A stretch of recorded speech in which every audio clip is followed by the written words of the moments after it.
perdón, música era acá. Ya, me decías Humberto, perdón. No, que Evelyn dice que si lo pueden aceptar. No sé si ya haya entrado. Miren, aquí estamos otra vez.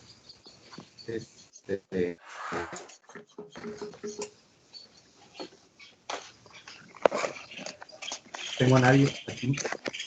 Debe de aparecer cuando alguien me está pidiendo entrar. No está.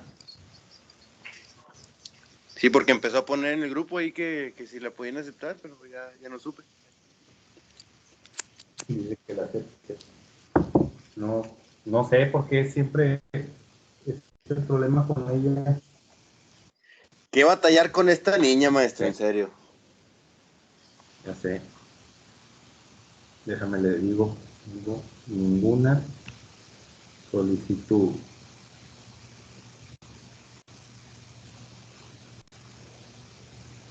Ya le respondí. Muy bien, la canción que tenía ahí al inicio es de Natalia Lafourcade. Y habla de en sí, pues entre libertad de expresión y la felicidad como un derecho, que pocas veces se le ve de esta manera, de decir que la felicidad también es un derecho y que debería ser considerado como un derecho humano y no solo la dignidad. Y había puesto otro principio, pero ya se conectaron después, una de la maldita vecindad, un poquito más prendida. Déjenme, aquí lo que estoy compartiendo para que me puedan ver, y ahorita les voy a compartir otra cosa que vamos a trabajar el día de hoy. Les dije que cuando se unieran, lo primero que vamos a ver es lo del trabajo final, para que no queden dudas. Ya les dije, ya les había dicho hace como 3 semanas aproximadamente, cuando fue la elección, les dije que fueran viendo una película que les compartí. Les pasé el link, se los puse ahí en la plataforma y se los pasé también por el WhatsApp. Les dije, para los que van a participar en la tercera actividad, vayan viendo la película. Entonces, me imagino que ya vieron toda la película que les mandé. Y ya los ministros, los que van a estar como ministros, ya están bien preparados. Entonces, vamos a comenzar. Mándeme. Yo no la he visto y aparte de los que van a participar, ¿somos todos los que no participamos en la actividad pasada o también hay una lista? Hay una lista que también ya les había pasado. Ahorita si quieren la retomamos, pero es una lista donde solo unos cuantos de ustedes son los que van a participar y los demás van a tener que hacer un ensayo como tarea.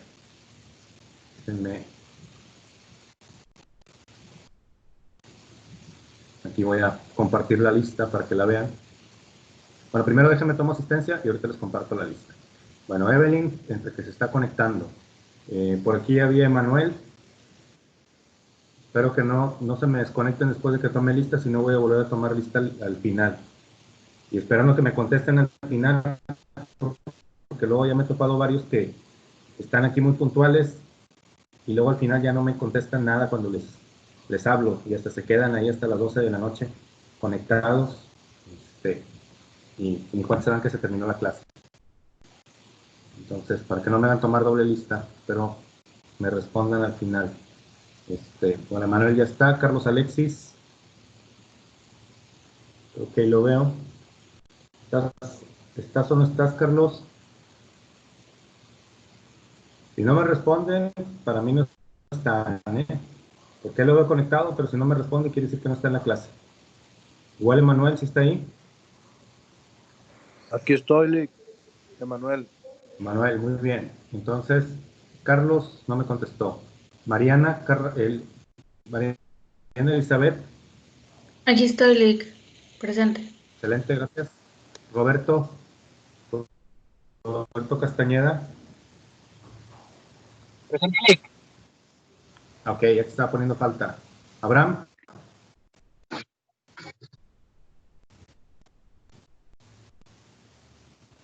Abraham, ¿no está? Ok.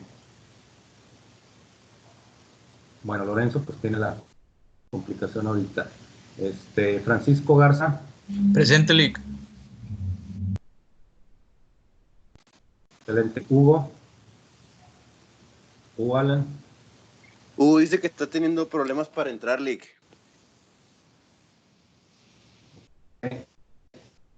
Diana de León. Diana no ha llegado. Bien. Alondra Saray. Aló. Creo que nosotros tampoco se ha conectado. Génesis tampoco. Francisco Hernández. Presente. Excelente, muy bien. Frank tampoco. Oscar Leija. Bueno, creo que ya no viene, ¿no? Javier. También últimamente no se ha conectado el muchacho. Jesús Alejandro Martínez. Tampoco. Denise. Presente, Lick, aquí estoy. Muy bien, gracias. Esmeralda. Aquí estoy, Lick, presente. Muy bien, perfecto. Joel. Presente, Lick. Excelente. Salma. Presente. Muy bien. Grecia. También dice que tiene problemas para entrar, Lick. Pues, creo que Póngale falta, Lick, no batalle, póngale falta. pues sí, nada más. Creo que la vi en la pasada nada más y en las demás no se ha conectado. No, hombre, nadie la conoce, Lick. Nadie sabe A mí quién ya es me ella. dejó entrar. Muy bien, excelente, Belén. Ahorita te tomamos la asistencia. Entonces, Abigail. Presente, Lick. Muy bien. Carla.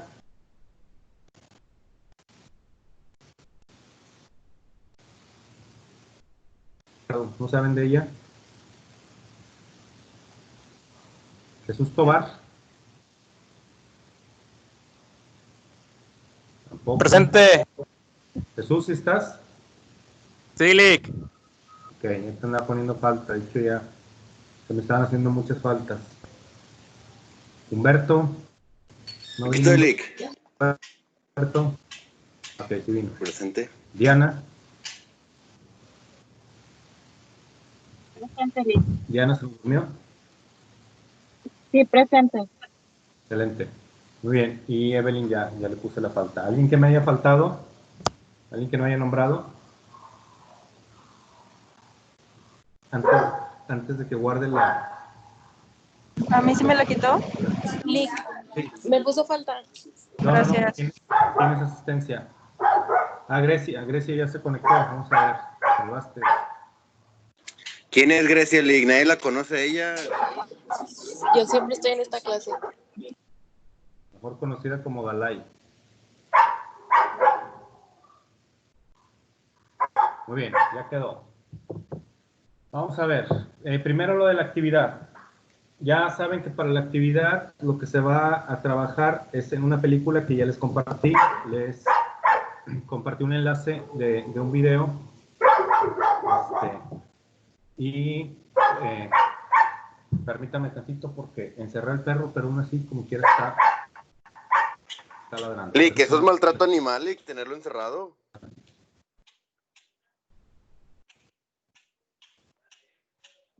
Ya se fue.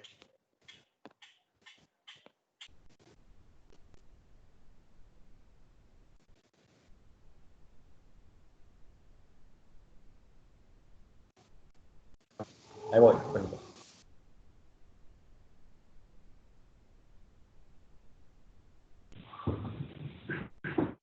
Pues creo que ya. Bien. Muy bien, les decía de la actividad que ya tienen ahí la película. La película se llama Mi madre es culpable. Ya se las compartí para que la vieran. Y vamos a ver quiénes son los que van a participar como ministros.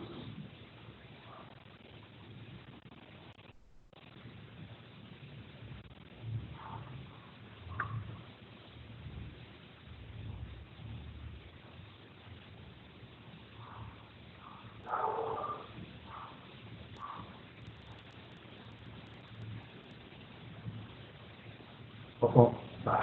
Perdón. Cerré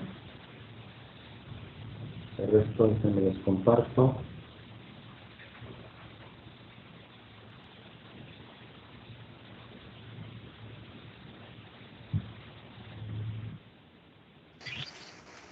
Oiga, Lick, Mándame. si me suscribo a su canal de YouTube, ¿me da puntos extra? Claro, si le das like y me haces ganar dinero, sí. Pues ya me suscribí, Lick, digo, yo me imagino que ya estoy exento. Ok. Ya te darás cuenta al final. ¿Cómo funciona esta clase?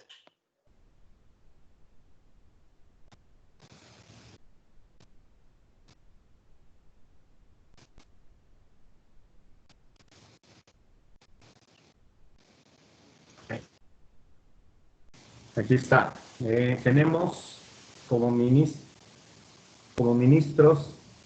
a Alondra, a Denise, a Humberto, a Grecia, a Avi. Como secretario de estudio y cuenta tenemos a Evelyn.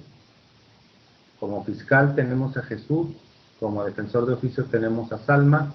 Y como asesor ejecutivo de atención a víctimas tenemos a Génesis. Son los que van a participar. De ahí en fuera, todos los demás van a hacer un ensayo. ¿Ok? Les había dicho... Mándame. A mí ya me habían puesto de asesor en la actividad pasada, me cambiaron. Ok, se me olvidó lo del cambio, sí es cierto. Sí. Ok, muy bien. ¿Alguien que quiera ser defensor de oficio? Hugo, Lick, Hugo quiere ser defensor de oficio, ya me había dicho, Pero él estuvo como moderador del debate. pero no hizo nada, él quiere hacer ya algo en la clase. Con el defensor de oficio no pasa nada. Si nadie participa, no se afecta. Lo que hice fue para generar un poquito más de participación y que pudieran estar de manera activa, pero si no, igual no pasa nada. Borramos a Salma y con eso queda. Muy bien, estos son los que van a...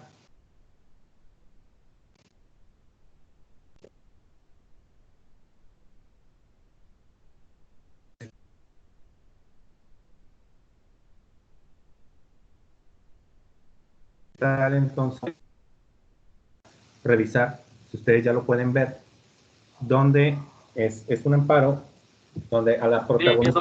Perdón. Sí, hace rato, al rato me recuerdas, por favor,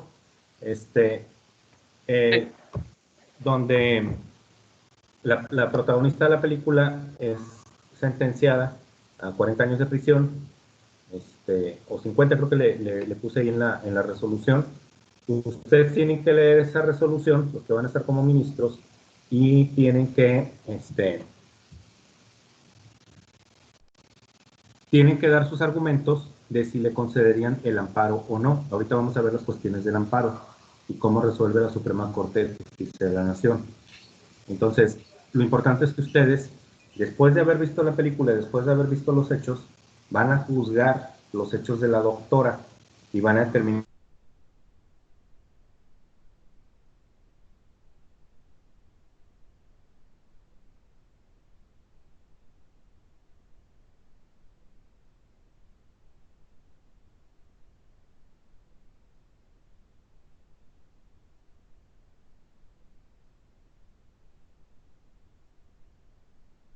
Se trabó, ¿verdad?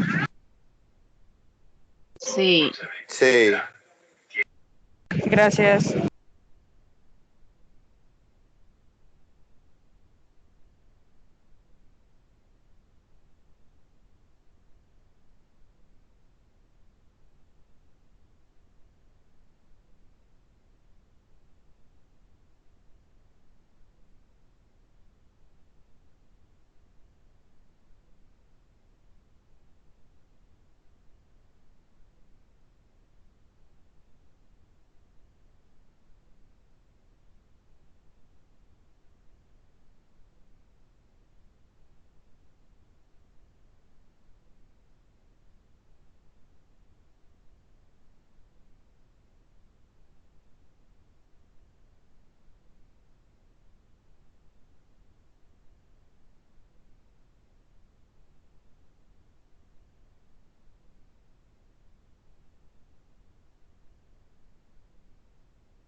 siempre donde están estas fallas con el internet. Déjenme vuelvo a compartir la pantalla.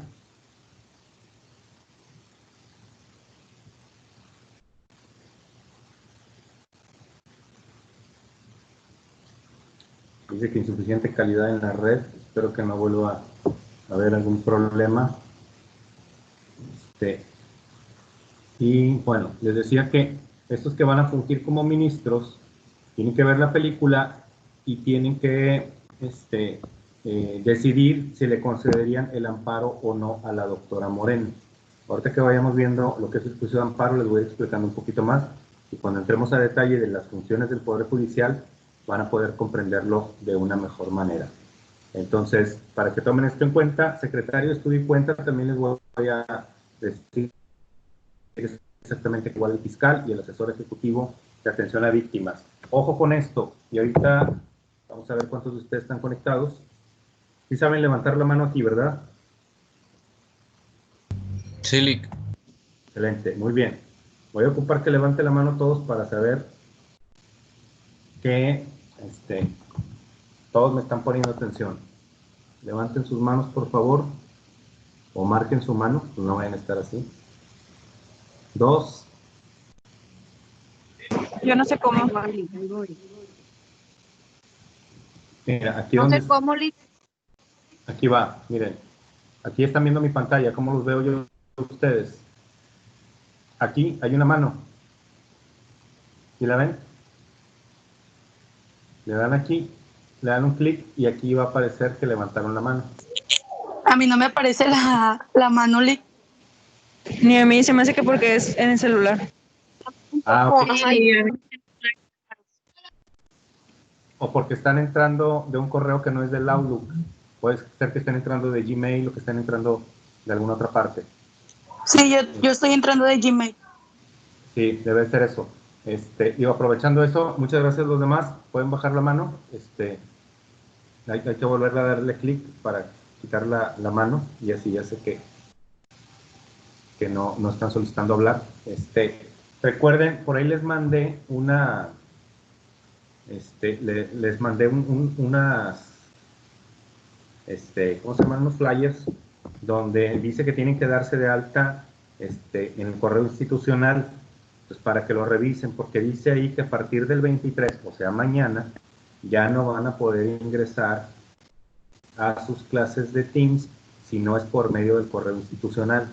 Entonces revísenlo, porque si no, no van a poder entrar a sus demás clases. ¿Ok? Entonces, y la verdad es que está muy bien entrar, van a tener capacidad de almacenamiento en la nube. Los que tengan, por ejemplo, sí. Una pregunta, disculpa, es que se me puso en pausa, no sé por qué, porque tengo una llamada. ¿Esas personas que están en pantalla son las únicas que van a hacer el trabajo? Son las que van a participar directamente. Todos los demás van a hacer el ensayo. Ah, ok, perfecto. Así te va a tocar hacer ensayo. Les decía que son muchos los beneficios de entrar al correo institucional, porque van a tener buena capacidad de almacenamiento en la nube, y los que tengan, por ejemplo, un Office 2013, un Office 2010, aquí todavía tienen Office 2013, van a poder descargar el Office 365, que es mejor que el Office 2017, y creo que hasta el 2019.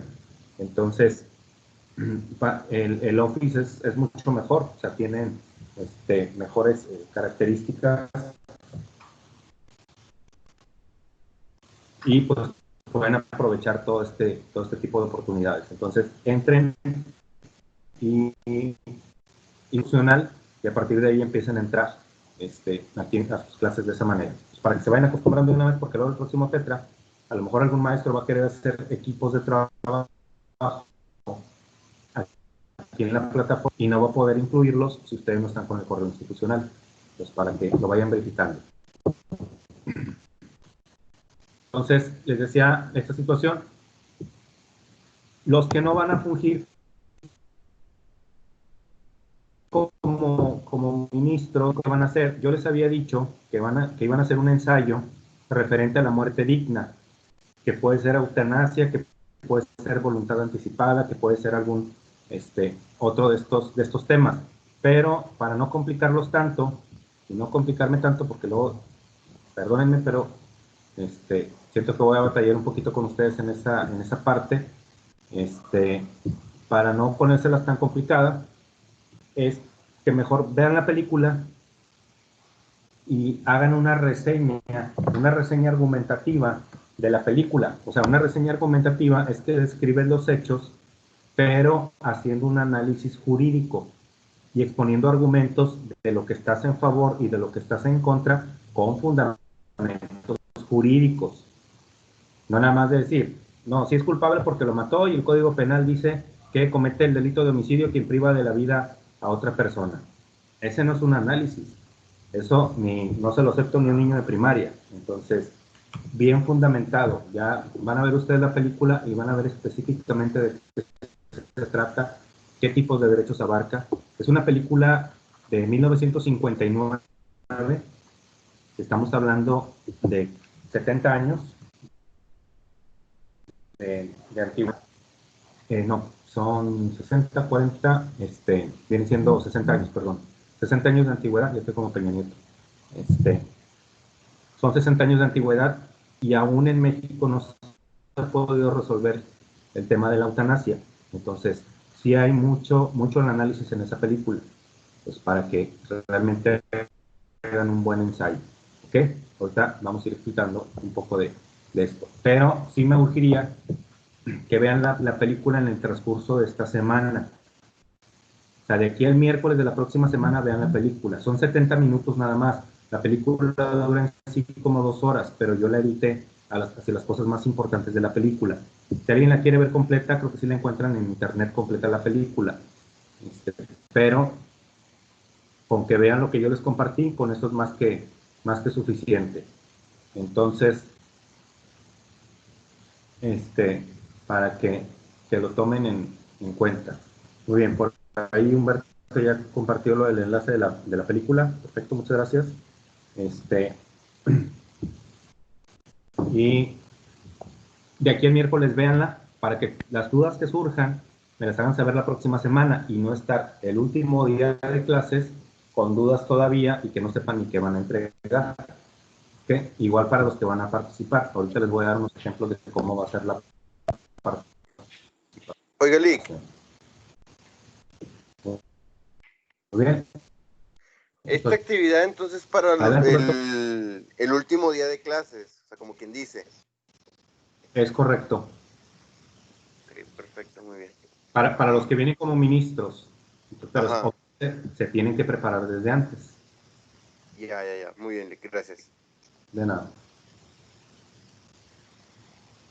Muy bien. Aquí nos quedamos la semana pasada precisamente sobre quienes pueden promover el juicio de amparo, dijimos menores de edad, personas morales oficiales, los extranjeros, dijimos que cualquiera que se le violen sus derechos humanos. Es la parte precisamente donde nos quedamos. Se Ahora, traba el mucho. amparo... ¿Mandé? ¿Se está trabando? Como que se traba Sí, mucho. Lick. Sí, yo veo como que se traba mucho. Muy bien, miren, es que no tengo, ahorita sería mucho show moverme hacia otra parte para conectarme a internet. Ahí me deben de estar escuchando bien, ¿es correcto? Sí. Muy bien, de hecho, nomás por no dejar voy a mover tantito mi mesa, acercarme un poquito más al módem. Es que, ¿saben qué estoy notando yo? Que hay como que una intermitencia y, por ejemplo, ahorita me deben de estar escuchando bien porque no me marca ningún triangulito. De repente se pone un triángulo y creo que es cuando empiezan a escucharme pausado, distorsionado. Entonces voy a tratar que cuando se ponga el triángulo, hablar un poquito más despacio o si es necesario detenerme y luego continuar. Ahorita toda esta parte me debieron haber estado escuchando sin ninguna interrupción, ¿es correcto? Sí, Lick, nomás al Sí, principio correcto. sí medio Es se correcto, Lick. pausó, después ya no. Muy bien, perfecto, gracias. Entonces voy a estar al pendiente de eso para que no haya ningún problema. Muy bien, entonces, son dos tipos de amparo, amparo indirecto y amparo directo. Hay que tener bien entendidas las diferencias entre cada uno de ellos. El amparo indirecto procede contra leyes, tratados internacionales, reglamentos, decretos o acuerdos de observancia general que afecten los derechos humanos de los ciudadanos.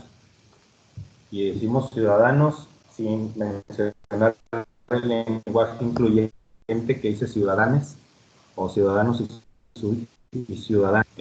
Aquí la cuestión es que cualquier ley o cualquier reglamento de un municipio que viole los derechos humanos, ahí ya se puso el triángulo, entonces ahí ya me deben de escuchar medio trabado. Vamos a esperar tantito. Listo. Cualquier ley que viole los derechos humanos puede ser considerada inconstitucional y podemos promover un juicio de amparo. ¿Cuándo lo vamos a promover? En el momento que la ley entre en vigor o en el momento en que la ley me haga una afectación directa hacia mi persona. De hecho, nos quedamos en la clase pasada en la cuestión de la tenencia, que dijimos que es inconstitucional, que nace en una forma desproporcional y en una forma inequitativa. ¿Y por qué no se promovía un amparo en contra de la tenencia? Sí había la posibilidad de promover un amparo contra la tenencia y no pagarla. El problema radicaba, y son cuestiones de tecnicismos jurídicos que a veces a mí no me agradan mucho, pero pues los diputados tienen mucho más conocimiento que cualquiera y saben lo que hacen, y los ministros, pues eso ni te diga. Pero ¿por qué no se amparaba a la gente? Porque el amparo es hacia la persona, o sea, se ampara a la persona y no a un objeto. El problema era que si yo me compraba un Lamborghini y no quería pagar, no sé, ni idea cuánto pagar de tenencia un Lamborghini, pero supongamos que pagara unos 30,000 pesos, 40,000 pesos, si yo quisiera comprar un Lamborghini y no quiero pagar la tenencia, lo compro y me amparo. El problema es que si yo duro 3 años con ese Lamborghini y ya después me aburre, ya no quiero un rojo, ahora quiero un amarillo, el problema es que al venderlo, el próximo comprador o tendría que tendría que ampararse el próximo comprador para no pagar la tenencia el nuevo comprador, porque si no, lo que pasaría es que al momento de querer hacer el cambio de propietario, yo tendría que pagar las tenencias que no pagué, o el nuevo propietario tendría que pagar las tenencias que debe. Las 3 tenencias que yo me amparé para no pagar, las sigue debiendo el carro. Entonces, el nuevo dueño tendría que pagarlos. Entonces, una de dos, o el nuevo dueño asume ese cobro, o yo como dueño se lo descuento de la venta del automóvil, y entonces yo me amparé para no pagar tenencia, pero luego se la tengo que descontar al nuevo. Entonces, ese era uno de los problemas, y poca gente realmente quiere ampararse para no pagar algún impuesto. Oye, Lick. Entonces, sí. Entonces, o sea, en ese supuesto, digo, en el caso de la tenencia, o sea, específicamente en eso no es que se quite la tenencia, sino que simplemente la persona se ampara para no pagarlo, pero igual la deuda existe. Es correcto. Y entonces, así es. ¿con qué finalidad porque el amparo protege a la persona. lo hacen? Pues es que en realidad no tenía ninguna razón de ser. O sea, cuando lo tramitaron se los concedieron, pero después ya se dieron cuenta de esta afectación y pues ya la gente lo dejó de hacer. O sea, la gente ya no se amparaba. O sea, estamos hablando que la tenencia se instauró en México en 1967, un año antes de los Juegos Olímpicos. Y precisamente para eso nació la tenencia, porque necesitaban dinero para poder construir o adecuar los estadios para los Juegos Olímpicos. Entonces dijeron, ¿de dónde sacamos el dinero que no tenemos? Dijeron, pues crea un nuevo impuesto. Y fue el mejor que se les ocurrió. vieron que fue muchísimos millones de pesos que se recaudaron y dijeron, pues ya déjalo. Y así se quedó, hasta que vino el mejor gobernador que ha tenido Nuevo León en su historia, Jaime Eleodoro Rodríguez Calderón, y nos vino a quitar la tenencia. Claro, nos cambió por otro impuesto, pero pues nos quitó la tenencia. Entonces, esa era la situación. Entonces, cualquier ley que se considere que viola los derechos humanos, nosotros podemos promover un amparo. Y el problema, lo que no me gusta a mí del amparo es que tú promueves el amparo, pero el amparo solamente surte efecto sobre la persona. Entonces, si hay una ley constitucional que le perjudica a millones de personas, aunque el Poder Legislativo lo sepa, aunque el Poder Judicial determine que es una ley inconstitucional, solamente a los que se amparan es a los que les va a aplicar. Entonces, no me gustan ese tipo de procedimientos en el derecho, donde supuestamente lo que estás buscando es proteger la Constitución y es proteger a los ciudadanos y únicamente protegen a quien promueve el amparo. Entonces, son de las cosas que a mí no me gustan. Otra de las formas en que se promueve el amparo indirecto: actos de autoridades administrativas o de trabajo que resulten violatorios de los derechos humanos. Cualquier autoridad que viole tus derechos humanos, llegan a tu casa a hacer una orden, a hacer un cateo y no traen una orden, es una violación a los derechos humanos. Vas caminando por la calle, te detiene la policía y te pide que te quites la mochila, que les enseñes los que traen, te empiezan a revisar, a hacer una revisión. Esto es violatorio de tus derechos humanos. Están violando el artículo 14 y 16 constitucional, principalmente el 16. No hay una orden judicial, no hay un mandamiento judicial, no tienen por qué hacerte la revisión.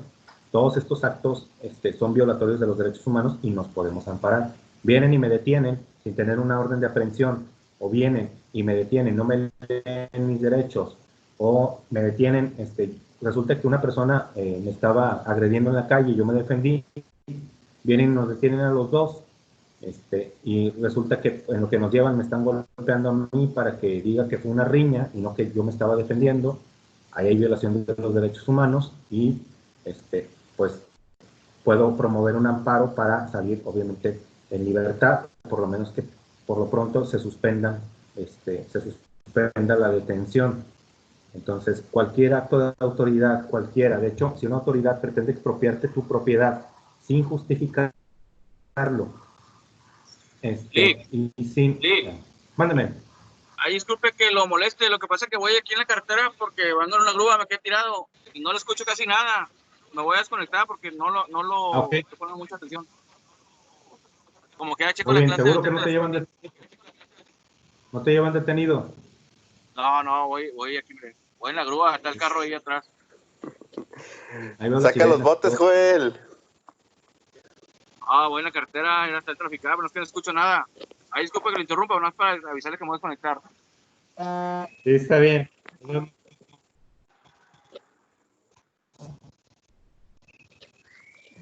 Ahí se ocupa un amparo, hay que nos avise. Mándeme.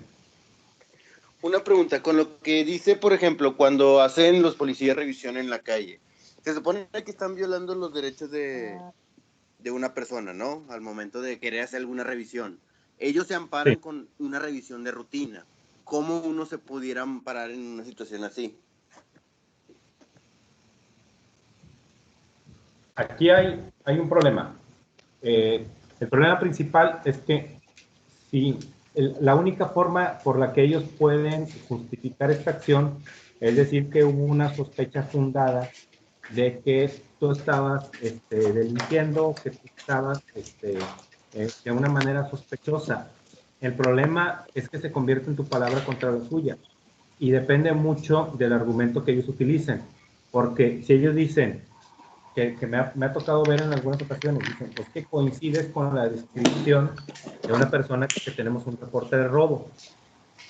Si tú te pusieras, oye, muéstrame ese reporte o dime el número de reporte y voy a revisar a ver si es cierto, la autoridad tendría la obligación de hacerte, de entregarte esa documentación para que veas que efectivamente había una denuncia o había un llamado, cosa que obviamente no hacen. No, va.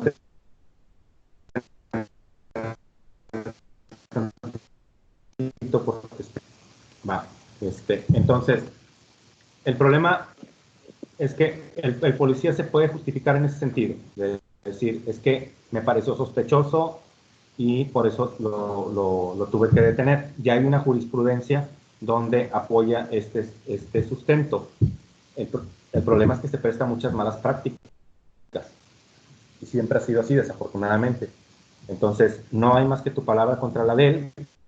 Ahorita sabemos que ya hay muchas cámaras en muchas partes.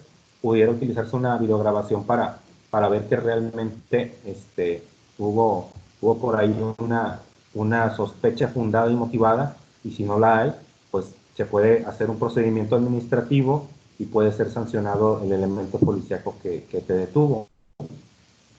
El problema es que pues hay muchos policías que sí abusan de este poder. No sé si supieron, no me acuerdo si se llamaba Manuel o cómo se llamaba un joven que detuvieron en el Estado de México,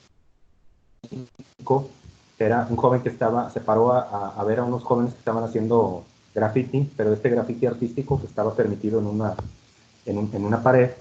Se paró a verlos, llegó la policía, como me imagino que a lo mejor les llamó la atención que estaban pintando, ya cuando vieron que tenían permiso para hacerlo, pues dijeron, pues ya que estamos aquí, vieron a un joven y le quisieron hacer la revisión.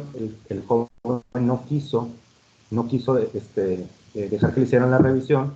Primero se molestó, luego ya lo obligaron, se lo llevaron detenido y resulta que la familia lo reporta como desaparecido 5 días. La familia se empezó a movilizar, empezaron a hablar con las autoridades, con la prensa y con la gente, y resulta que aparece el muchacho después de 5 días y ya no estaba en pleno goce de sus facultades mentales. Ya no, ni siquiera se ubicaba quién era él, andaba vagando en la calle, y pues resulta que fue una golpiza que le dieron los policías y lo dejaron mal. Y era un muchacho que dicen que tenía muy buenas calificaciones, estaba becado y era parte del equipo deportivo. Y era, su nivel intelectual era de los más elevados en la generación que iba. Y según los policías, cuando ellos lo detuvieron, dicen que ya estaba así, cosa que nadie se los cree. Entonces el problema está en que ese abuso de autoridad pues se sigue dando desafortunadamente y luego no hay manera de comprobarlo, y casualmente, como siempre, donde ellos dicen que liberaron al joven, las cámaras que había del municipio no estaban funcionando. Y luego el problema también es que ellos no lo reportaron, o sea, no hubo un reporte de detención. Entonces, mayor la gravedad en la privación de la libertad hacia el joven, porque desde el momento que un policía te sube la patrulla, te debe de remitir a la demarcación correspondiente. Si no lo hace, está incumpliendo o está cometiendo una falta administrativa. Entonces, ya desde el momento que te detienes por algo y si no te lleva hacia la demarcación, o sea, hacia la autoridad competente, entonces ya no está haciendo un trabajo. Entonces son muchas cosas que van aquí y que desgraciadamente pues la autoridad sigue teniendo mano y tiene las de ganar en la mayoría de los casos. Ya vimos varios policías que llegaron a matar a algunos por andar sin cubrebocas en la calle, y pues desafortunadamente creo que vamos a seguir viendo este tipo de prácticas. Entonces, cualquier autoridad administrativa puede violar tus derechos humanos. Si vas al IMSS y no te atienden, están violando tus derechos humanos, tu derecho a la salud. Si vas al IMSS y te tratan mal por tu aspecto físico, porque perteneces a alguna etnia, alguna pueblo indígena, o simplemente porque no te atender el de los derechos humanos y te puedes amparar por eso. Actos de tribunales judiciales dentro de juicio o después de concluidos. Fíjense. Oiga, Lick. ¿Quieres preguntar? Sí, adelante. Digo, por ejemplo, ahí lo que dice, el deber ser es eso, ¿no? O sea, están violando tus derechos porque no te dejan atender en el IMSS o algo así, pues, o sea, sí se puede uno amparar. Ese es el deber ser, pero la realidad es que, pues no, ¿verdad? O sea, pues es muy difícil que proceda algo así. Sí ha habido muchos amparos que sí llegan a tener efectos. La cuestión es que la mayoría de la gente no lo hacemos. Ha habido demandas por negligencia al Instituto de Seguro Social y han procedido. Y a veces creemos que la autoridad es intocable, pero no en todos los casos. Miren, hay dos casos específicos aquí en la ciudad de Monterrey, donde donde está ahorita el pabellón M, aquí en Juárez y Ocampo. No sé si ustedes recordarán o les tocó, había una mueblería allí en la esquina. Esa mueblería tenía más de 30 años. Los de pabellón M, estás hablando que parte de los dueños o de los que hicieron esa construcción es FEMSA, es la Universidad Autónoma de Nuevo León, es el gobierno del estado y son como 3 empresas más que invirtieron dinero en hacer ese pabellón. O sea, eran muchos intereses económicos muy fuertes para hacer el pabellón M. Resulta que el dueño de la mueblería que estaba ahí en la esquina no quiso vender y dijeron, pues vamos a expropiarle. Intentaron expropiar, pero no pudieron justificar la causa pública o el interés público de esa expropiación. Entonces intentan expropiarle, él se ampara y dice, pues aquí no me sacas. O sea, si tú no justificas que el bien que me vas a expropiar es para el bien común, no me puedes expropiar. Y al expropiar le iban a pagar. O sea, no es de que te quitan la propiedad, sino que te van a pagar. Entonces, empresas tan poderosas, si ustedes ven esa mueblería, no era un multimillonario, no era un Sears, no era un Liverpool, era una mueblería, pues no puedo decir pequeña, pero pues sí,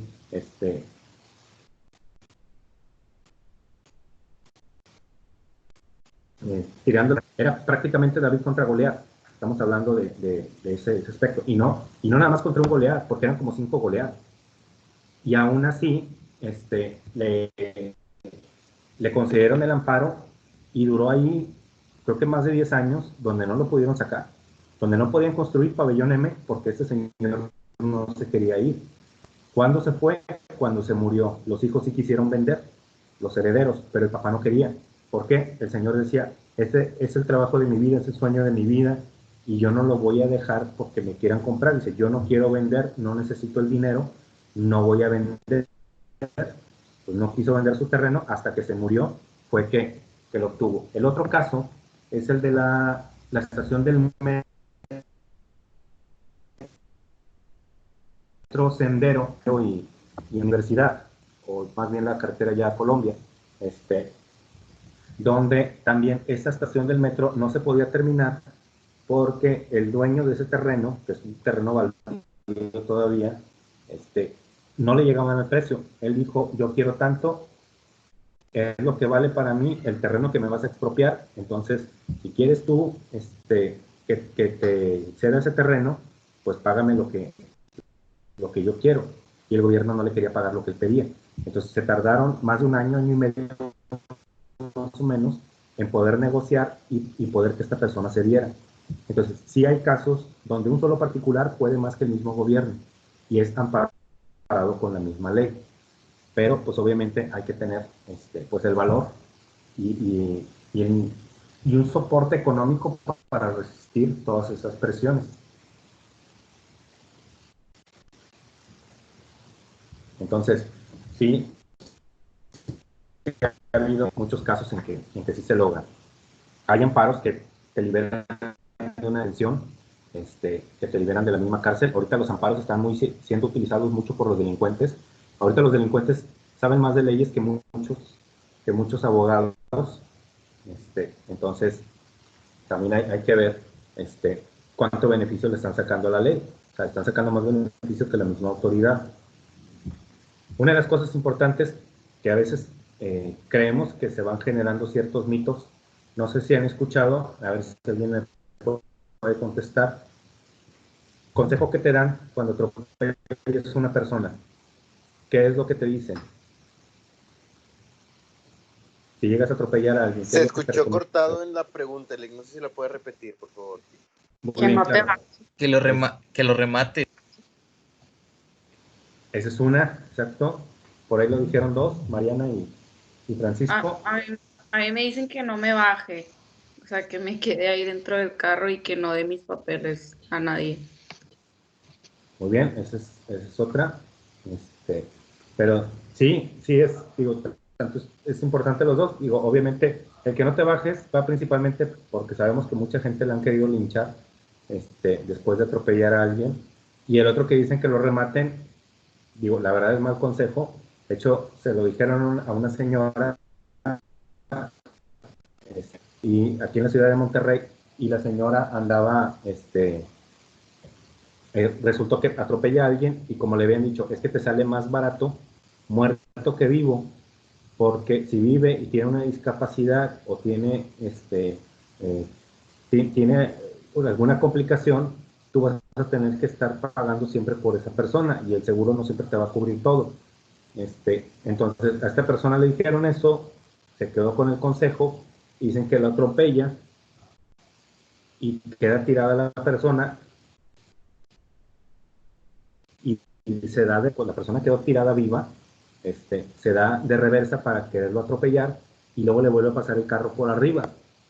Pero la persona, por no decir otra palabra, no se dio cuenta que había muchos testigos ahí. Entonces le tomaron las placas, fue detenida y ya no fue arrestada por un homicidio imprudencial, sino fue detenida por un delito doloso, que le fue peor. Entonces, para que no hagan eso. Pero otro de los consejos que te dan es, dicen, atropellaste a alguien, te diste la huida, o te dicen, date la huida, y luego promueves un amparo. Muchos creen que el amparo es para que no te detengan. El amparo procede para que no te detengan cuando hay una razón justificada, pero si no hay una razón justificada no te van a conceder el amparo. Pero ¿para qué sacas el amparo cuando atropellas a alguien? ¿Qué es lo que hacen normalmente las personas? Atropellan a alguien, se dan a la huida. Luego hablan con un abogado. ¿Sabes qué? Atropellé a alguien, ¿qué hago? Okay. ¿Alguien te vio? No sé. ¿No sabes? ¿No estás seguro? No. Entonces, lo único que nos queda es promover un amparo. ¿Para qué promueves el amparo? Cuando tú promueves un amparo, vas a solicitar o vas a decir en esa demanda de amparo quiénes son las autoridades responsables. En este caso, quiénes son las autoridades que posiblemente hayan solicitado una orden de aprehensión en tu contra. O quiénes son esas autoridades que te pueden estar buscando. Entonces tú pones a los agentes del Ministerio Público, pones a algún juzgado menor que pudiera haber emitido la orden y pones en sí a todas las autoridades responsables. Cuando el juzgado, que es el que se encarga de recibir los amparos indirectos, recibe este amparo tuyo, lo que hace es solicitar un informe previo a las autoridades que tú estás poniendo como responsables, a las autoridades que tú crees que te pueden estar buscando, que pueden tener una orden de detención en tu contra. 10. El juzgado de distrito manda oficios a las 10 dependencias solicitando el informe previo donde digan si efectivamente tienen una orden de aprehensión en tu contra. Si de las 10 contestan que ninguna tiene una orden de aprehensión en tu contra,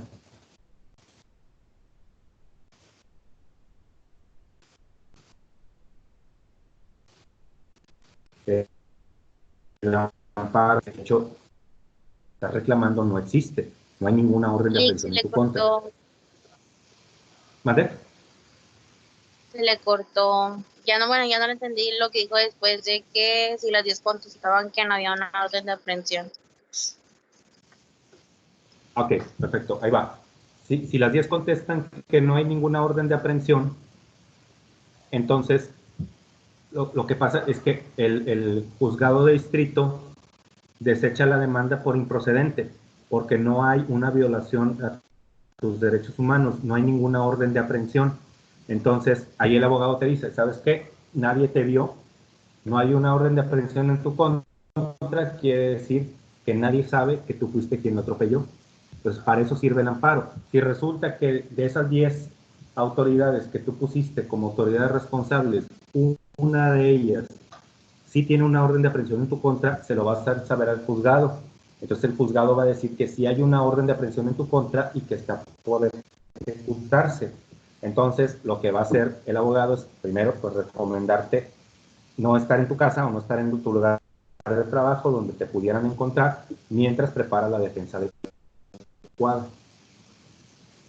Fíjense, otra de las cosas que pasó y que llegó a solucionarse a través de reformar los reglamentos es que antes, cuando una persona iba alcoholizada y chocaba o atropellaba a alguien, lo que le recomendaba el abogado era desaparecerte, huye de la escena, di que te asustaste, que porque la gente se te quiso venir encima, la gente se enojó contigo y temiste por tu vida y te fuiste.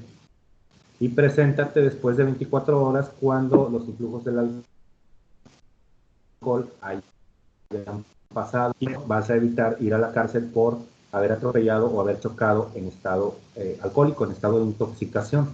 Entonces, eso es lo que hacían la mayoría de la gente. De hecho, llegó a haber muertos, gente que atropellaba a otras y les quitaba la vida. Sí, huían y decían, no, es que yo venía bien y no lo vi. Entonces, al no poderte demostrar a la autoridad que ibas alcoholizado, entonces tenían que suponer que no venías alcoholizado. ¿Cuál fue la manera de remediar? Decir, bueno, de ahora en adelante, si alguien huye de la escena, vaya o no vaya alcoholizado, la autoridad lo va a tomar como que va alcoholizado.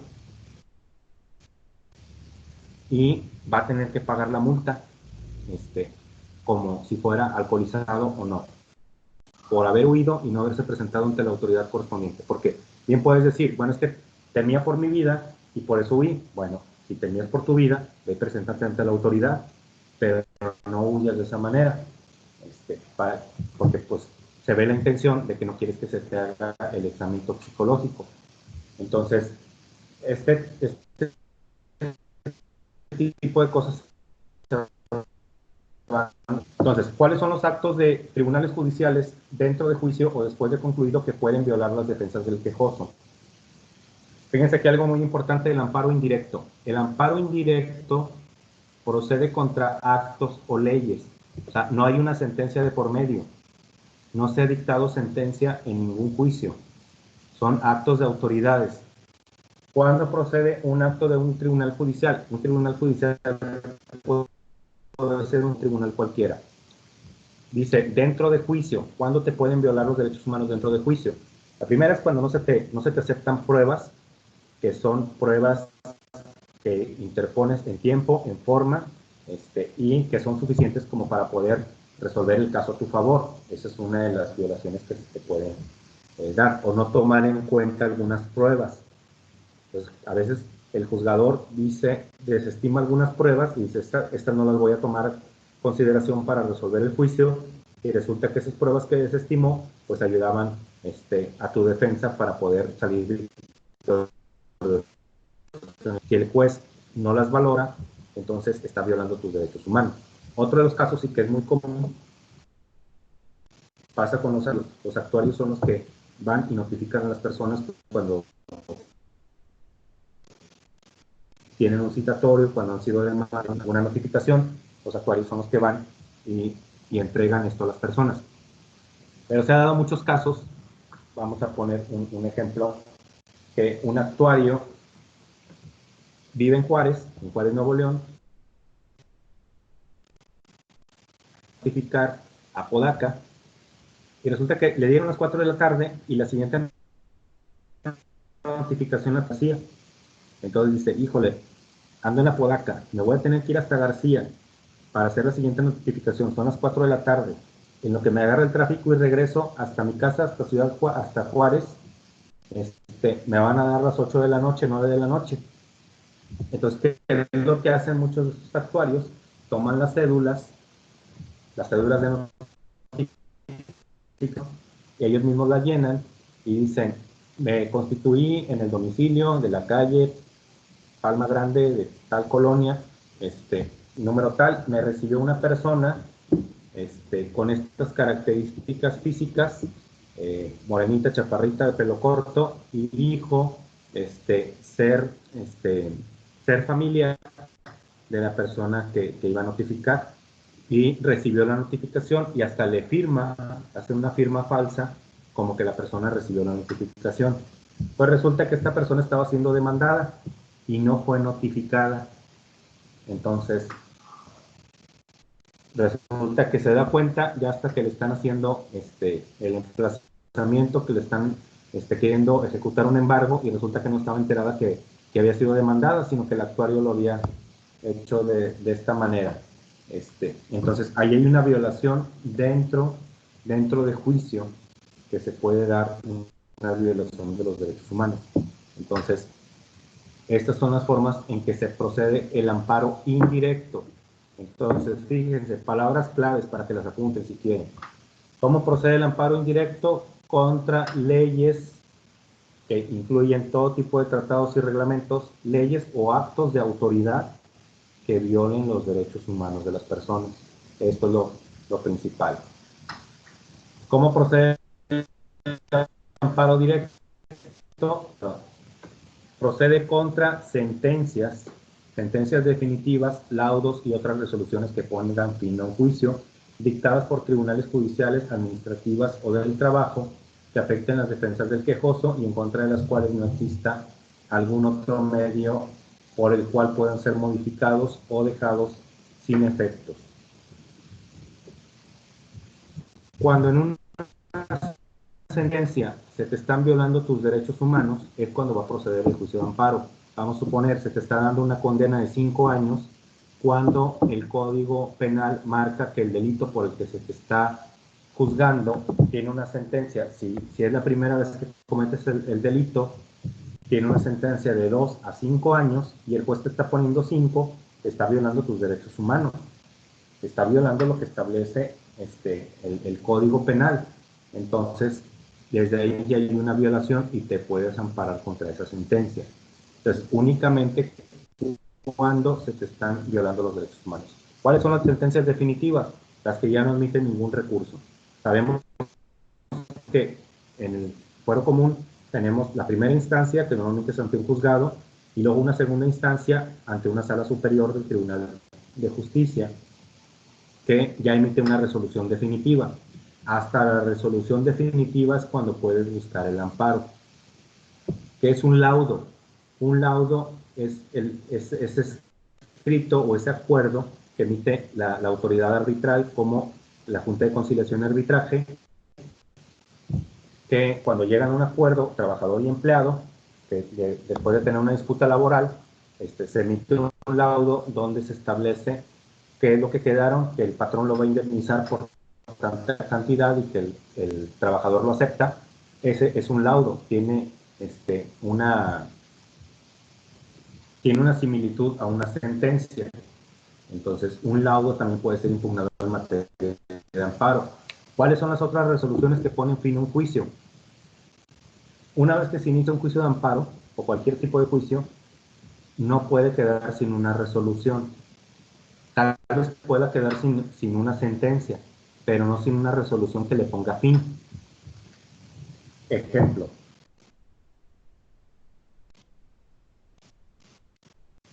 Si tú demandas a una persona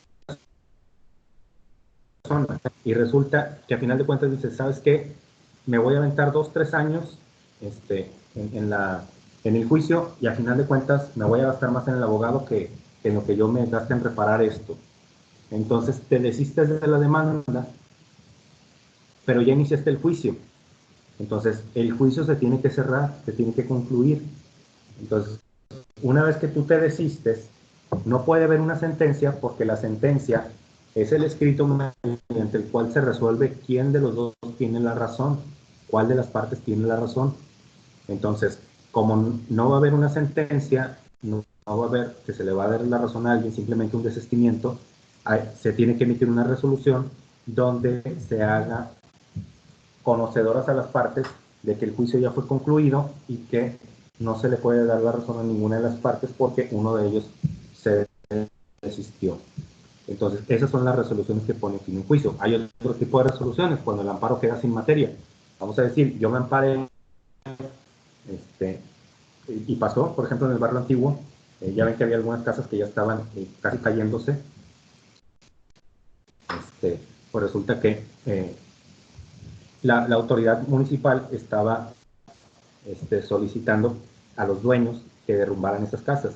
Los dueños no las querían derrumbar porque decían que iban a tratar de reparar, porque obviamente valía más la casa con un diseño arquitectónico de décadas atrás, o siglos atrás, y pues promovieron un amparo. Pues resulta que muchas de las casas ya de tan viejas, y en algunos de los huracanes, llegaron a caerse. Estaba tramitándose un amparo. Entonces, si el amparo que se estaba tramitando era para que el municipio no te obligara a derrumbar la casa, pues el amparo ya queda sin efectos porque la casa se derrumbó. A eso se le llama que queda sin materia. Entonces ya no hay nada que reclamar.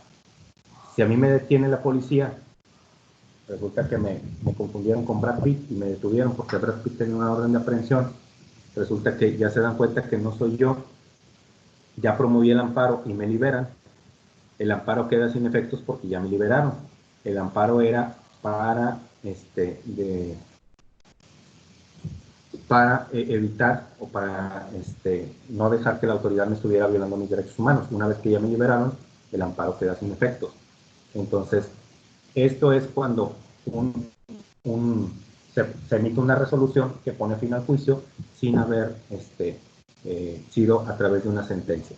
Entonces, amparo directo procede contra sentencias definitivas, laudos y otras resoluciones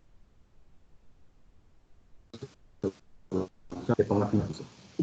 ¿Contra qué procede un amparo indirecto?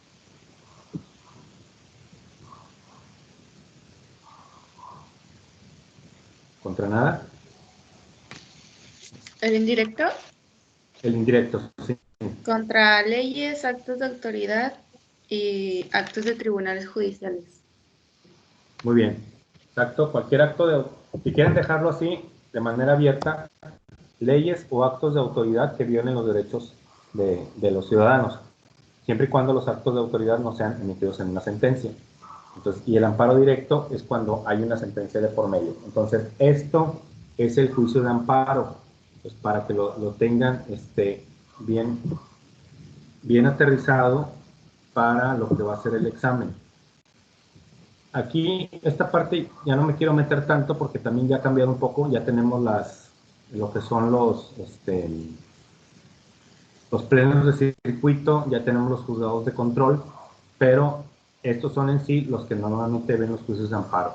Juzgados de distrito ven los amparos indirectos, tribunales colegiados del circuito ven los amparos directos y la Suprema Corte de Justicia de la Nación ve cualquier tipo de amparo o ve las impugnaciones hacia estos tipos de amparo cuando son amparos trascendentales que importan en cuestión del ámbito social o que se tiene que ver directamente la interpretación de algún artículo de la Constitución. Entonces, estos en sí son los órganos que se encargan de ver los juicios de amparo y pertenecen al Poder Judicial de la Federación. Vamos a pasar ahora a las controversias constitucionales. Pongan mucha atención aquí porque son las partes donde suelen confundir mucho los términos. Tramitando tantito. Controversia constitucional son juicios que se promueven ante la Suprema Corte de Justicia de la Nación cuando se suscitan conflictos entre poderes ejecutivo, legislativo o judicial u órdenes de gobierno, federal, estatal o municipal, por invasión de esferas de competencia que contravengan la Constitución Política de los Estados Unidos mexicanos. Si recuerdan, desde el primer parcial empezamos a ver que los diputados, los senadores y todas las autoridades tienen distintas competencias, cada quien tiene sus funciones específicas y ninguna autoridad puede hacer alguna otra facultad que no le corresponda, que no haya sido constitucionalmente o bajo una ley se le haya otorgado esa facultad. El problema es que muchas autoridades invaden las competencias de otros. Pues, por ejemplo, el delito de narcotráfico, cuando es narcomayoreo, cuando hablamos de cantidades grandes, corresponde únicamente a la esfera federal y al estatal únicamente corresponde cuando es narcomenudeo. Entonces, si una agencia ministerial federal detecta un delito de narcomenudeo, no lo puede investigar y no puede entrar en esas funciones que le corresponden al Ministerio Público Estatal. Cuando estamos hablando de delincuencia organizada, vamos a decir, la cuestión de secuestros, y cuando vienen en delincuencia organizada es un delito federal, entonces no le corresponde a la Policía Estatal entrar en este tipo de asuntos, sino que tiene que dejarlo que se encargue el federal. La intervención de las comunicaciones privadas es una facultad federal, solamente un juez federal puede emitir una orden para intervenir las comunicaciones de una persona, ya sea teléfono, internet o lo que le vaya a intervenir. Y no lo puede hacer un juez estatal. Si un juez estatal o un ministerio público estatal invade las comunicaciones de otras personas, está violando lo que dice la misma Constitución. Y es cuando se pueden emitir estas controversias constitucionales. Hay un ejemplo de aquí en el estado de Nuevo León, donde hubo la primera controversia constitucional que entabla un municipio en contra del Estado. Fue la primera a nivel nacional, y es que en la Constitución, en el artículo 115, establece bien cuáles impuestos van a corresponder al municipio, y los impuestos que corresponde cobrar al municipio no los pueden cobrar los estados. Pues resulta que desde sus inicios de esta disposición, el Estado estaba cobrando unos impuestos que le correspondían cobrar a los municipios, y los municipios no lo podían cobrar porque lo estaba cobrando el Estado. Como siempre habían sido gobiernos priistas, gobernadores priistas y alcaldes priistas, nunca había habido problema. Pero llega en el 97, que gana el PAN la elección del municipio de San Pedro, y dicen, ¿sabes qué? Este impuesto, la Constitución dice que yo lo debo de cobrar, entonces tú debes de dejarlo de cobrar. El Estado no quiso dejar de cobrarlo. Entonces lo que hicieron fue promover una controversia constitucional porque el Estado estaba violando las competencias, las atribuciones del municipio. Entonces van y demandan ante la Suprema Corte de Justicia de la Nación para que resuelva en favor del municipio, y la Suprema Corte de Justicia de la Nación resolvió en favor del municipio de San Pedro, y a partir del siguiente año el gobierno estatal tuvo que dejar de cobrar ese impuesto y lo dejó para que lo cobraran los municipios. Entonces fue una controversia constitucional. ¿Por qué? Porque el gobierno del Estado estaba invadiendo las competencias de los municipios, y por más Estado que seas, no puedes invadir las competencias de ninguna otra autoridad. Entonces, controversias constitucionales van en función de cuando una autoridad está asumiendo funciones que le corresponden a otra autoridad. ¿Qué fue lo que pasó? Que dijimos cuando Andrés Manuel le pidió la renuncia al ministro de la Suprema Corte, está violando las competencias de otro poder. Se pudo haber generado una controversia constitucional. El problema aquí es que la Suprema Corte hubiera sido juez y parte, porque la Suprema Corte se encarga de resolver las controversias constitucionales, y a quien Andrés Manuel le estaba pidiendo la renuncia era precisamente a un ministro de la Suprema Corte de Justicia de la Nación. Creo que el problema hubiera sido mayor si lo hubieran llevado por una controversia constitucional. Entonces, estas son las controversias constitucionales. aquí nos dice, es decir, para que proceda la controversia es necesario que el ámbito de competencia de quien promueva el juicio se vea afectado por un acto concreto o una disposición de carácter general. Esto, como quiera, ya lo verán en su materia respectiva más adelante. Aquí hay unos ejemplos de controversias constitucionales donde decimos de la inviolabilidad de las comunicaciones privadas, que es lo que decíamos ahorita, de esta violación que no viene por una... Perdón, permítanme un tantito.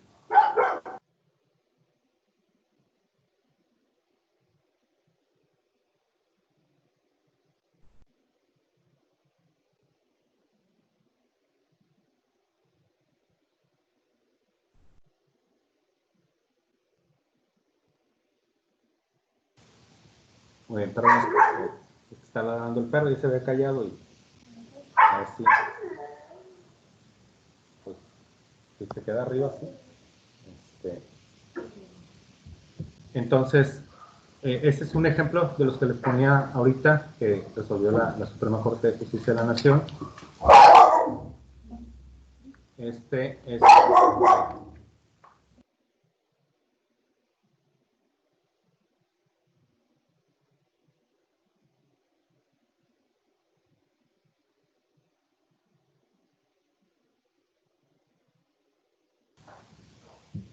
Listo, perdón. En este otro caso, la cuestión de regular en materia de seguridad privada para las legislaturas locales, que en esta situación lo que estaban haciendo era querer legislar sobre cuestiones que eran exclusivas del gobierno federal. Entonces también hubo una controversia constitucional. Y creo que sí son los únicos dos ejemplos que traigo, más los que ya les compartí. Entonces, controversias constitucionales son cuando una autoridad invade las competencias de otras, se puede demandar... No se escucha. Repito, cuando una autoridad invade las competencias de otra, se puede promover un juicio ante la Suprema Corte de Justicia de la Nación para que esta autoridad que está violando la esfera de otro deje de hacerlo y en su caso sea sancionada. Entonces pasamos ahora a las acciones de inconstitucionalidad. Las acciones de inconstitucionalidad es un medio de control constitucional o de control de la constitucionalidad que se tramita igual ante la Suprema Corte de Justicia de la Nación y por el cual se denuncia la posible contradicción entre la Constitución y alguna norma o disposición de carácter general de menor jerarquía, ley, tratado internacional, reglamento o decreto con el objeto de preservar o mantener la supremacía de la Carta Magna y dejar sin efecto las normas declaradas inconstitucionales. ¿Qué quiere decir esto? Cuando se emite una ley que es inconstitucional, se puede promover una acción de inconstitucionalidad. Esta la puede promover el presidente de la República o la puede promover el mismo Congreso de la Unión a través de los partidos políticos que la representan. Pues a partir de un número de partidos políticos. Permítanme. Perdón, es que hoy tuve un curso de 3 horas en la mañana y luego una clase en la tarde y a mi garganta está algo cansada. Y en esta situación es cuando pues, se detecta una ley de cualquier jerarquía que va en contra de la Constitución, se puede promover una acción de inconstitucionalidad. Ejemplo muy sencillo, muy claro, es el de, bueno, aquí me acaban de poner que no se escucha, pero yo creo que ya me están escuchando ahora sí. Si no me están escuchando todavía, me dicen, por favor. Un ejemplo de acción de inconstitucionalidad fue la que se promovió en contra del Código Civil del entonces Distrito Federal cuando se reforma el código para poner el matrimonio igualitario. ¿Se acuerdan? Bueno, en el estado de Nuevo León sigue todavía vigente el código que dice que el matrimonio es la unión entre el varón y la mujer, y luego también nos dice con la finalidad de procrear y perpetuar la especie. Entonces, se reforma el Código Civil de la Ciudad de México para que diga el matrimonio es la unión entre dos personas. Y ante esto, el Procurador General de la República de aquel entonces, por instrucción de Felipe Calderón, promueve una acción de inconstitucionalidad argumentando... ¿Perdón, alguien habló? No, me hizo escuchar como que alguien habló. El gobierno federal promueve esta acción de inconstitucionalidad argumentando que esta reforma iba en contra de lo que establece el artículo 4 constitucional.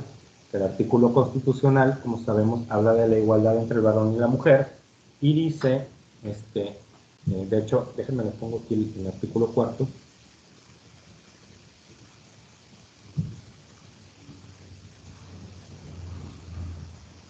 Aquí hace rato en el curso estábamos estudiando el artículo 3.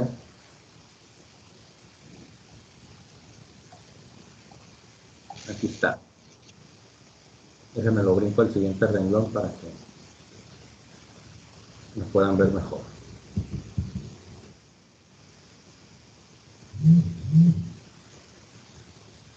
Sí, artículo 4. La mujer y el hombre son iguales ante la ley. Bueno, para esas fechas todavía decía el varón y la mujer, y de hecho venía el varón primero. Esta protegerá la organización y desarrollo de la familia. Toda persona tiene derecho a decidir de manera libre, responsable e informada sobre el número y esparcimiento de sus hijos. Luego aquí habla de la alimentación, y luego habla de la protección de la salud, y luego habla del medio ambiente, ya cosas muy distintas. Si nos quedamos con esta parte, es donde el Procurador General de la República quería argumentar que el hablar de matrimonio igualitario atentaba contra el artículo 4 constitucional, a lo que la Suprema Corte de Justicia de la Nación dijo, no, aquí el artículo 4 no define qué es el matrimonio, ni define qué es la familia. No nos dice que el matrimonio es la unión entre el varón y la mujer, ni siquiera nos habla de matrimonio, nos habla de la igualdad del varón y la mujer, y nos habla de que tienen derecho a decidir de manera libre, responsable e informada sobre el número y esparcimiento de sus hijos. Entonces, ni nos habla de la familia, ni nos habla del matrimonio, más que en la cuestión del desarrollo de la familia, pero no nos define qué es la familia. Entonces, por eso se declaró que era infundada la acción de inconstitucionalidad y que quedaban como constitucionales las reformas que se hicieron al Código Civil, que entre ellas iban también la cuestión de la adopción entre personas del mismo sexo. Entonces, esta es en sí una acción de inconstitucionalidad. Sí. Sí. ¿Y quién puede promover estas acciones de inconstitucionalidad? ¿Cualquiera? Ahorita es el presidente de la República a través del mismo fiscal, y en el Congreso de la Unión cierto porcentaje de la Cámara de Diputados o los partidos políticos cumpliendo con ciertos requisitos. Son los que pueden promover la acción de inconstitucionalidad. Claro, también tenemos el juicio de amparo. En el momento que una ley entra en vigor que es inconstitucional o que nos afecta, es cuando podemos promover el juicio de amparo. O sea, tenemos las dos opciones. El gobierno tiene la acción de inconstitucionalidad y los particulares tenemos la opción del amparo. También las legislaturas de los estados, los mismos gobernadores también pueden promover las acciones de inconstitucionalidad. Entonces, aquí es cuando una autoridad tiene esa facultad de que detectan que hay una inconstitucionalidad en una ley, pueden promover esta acción para, pues, decir y argumentar que algo está siendo violatorio de la Constitución. Obviamente, los gobernadores tendrían esa facultad cuando sea una ley que les afecte directamente a ellos o que afecte en la generalidad. Estamos hablando de una ley como la Ciudad de México, el Código Civil de la Ciudad de México, pues no le afecta al gobernador de Nuevo León, entonces por lo tanto no podría promover una acción de inconstitucionalidad, pero si estamos hablando de una ley federal, ahí sí le afecta. Si estamos hablando de una ley estatal que va en contra de la Constitución Federal, ahí sí le afecta y puede promover esta acción. Entonces, únicamente cuando esté dentro de sus funciones o cuando sea una reforma a la Constitución, puede promover también una acción de inconstitucionalidad. Entonces, en ese sentido van las acciones de inconstitucionalidad. Ejemplos, aquí es cuestión de expropiación cuando pues, no se cumple con los requisitos de la utilidad pública y de beneficio de la colectividad, caso que les estaba diciendo hace ratito que pasó aquí en Nuevo León, tiene que justificarse una expropiación. Aquí, uso horario de verano, que solo el Congreso de la Unión puede legislar sobre la aplicación de usos horarios. ¿Qué son los usos horarios? Sabemos que tenemos un horario de verano y un horario de invierno. En este caso, déjenme, creo que fue Chihuahua, el Distrito Federal, déjenme les digo quién fue.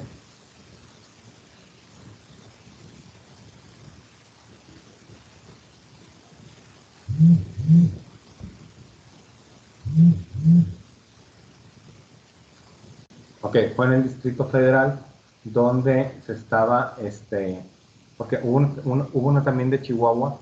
En Chihuahua, de hecho lo impusieron un tiempo, pero después se los echaron para atrás por la Suprema Corte de Justicia de decir, yo no quiero horario de verano, entonces en Chihuahua vamos a legislar para que no haya horario de verano, y por resultó que al ser una facultad de la Federación, los estados no pueden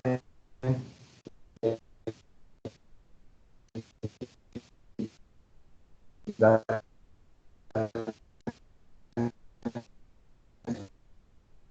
fundamento legal.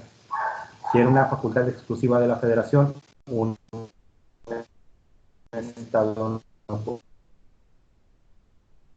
puede legislar. Entonces, por lo tanto, es acción. Bueno, les comparto esta frase. Profesor, Que dice, discúlpeme, la verdad es que la no lo escuché.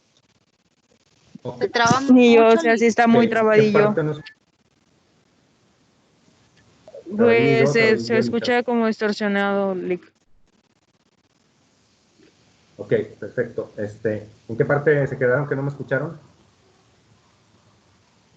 Que por ser parte de la Federación Chihuahua, ahí nos quedamos. Ah, muy bien, gracias. Que al no ser al ser una atribución exclusiva de la Federación, el Estado de Chihuahua no podía legislar en esa materia de usos horarios. Entonces, lo que legisló quedó completamente sin efectos al ser declarado inconstitucional. Entonces, porque pues, no era de sus competencias.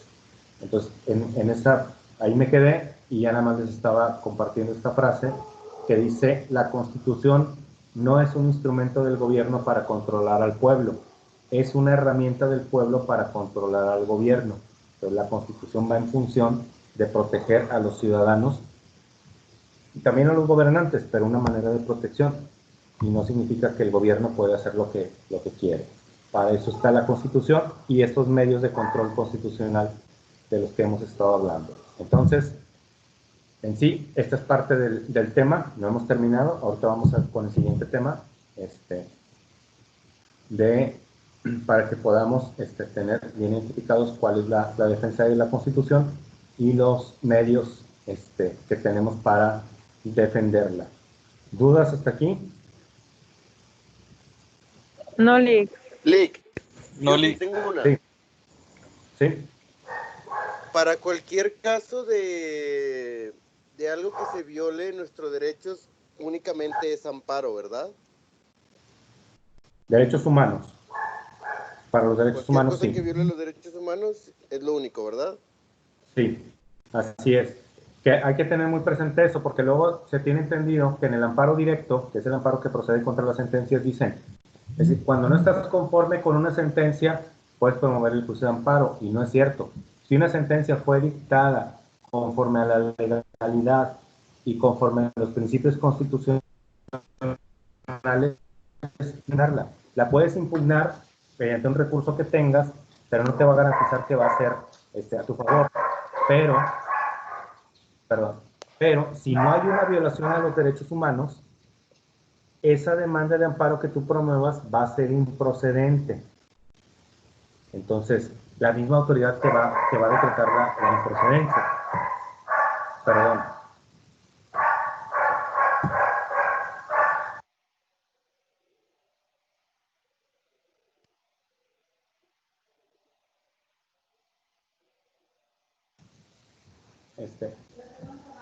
Ok.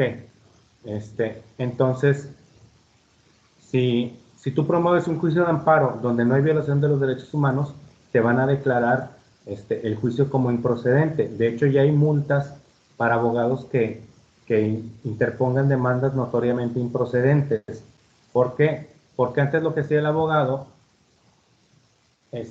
era promover un amparo porque el cliente se lo pedía para alargar un juicio y no tener que pagar, o esperaba que la persona se desesperara y después ya no tener que pagarle lo que correspondía en la demanda.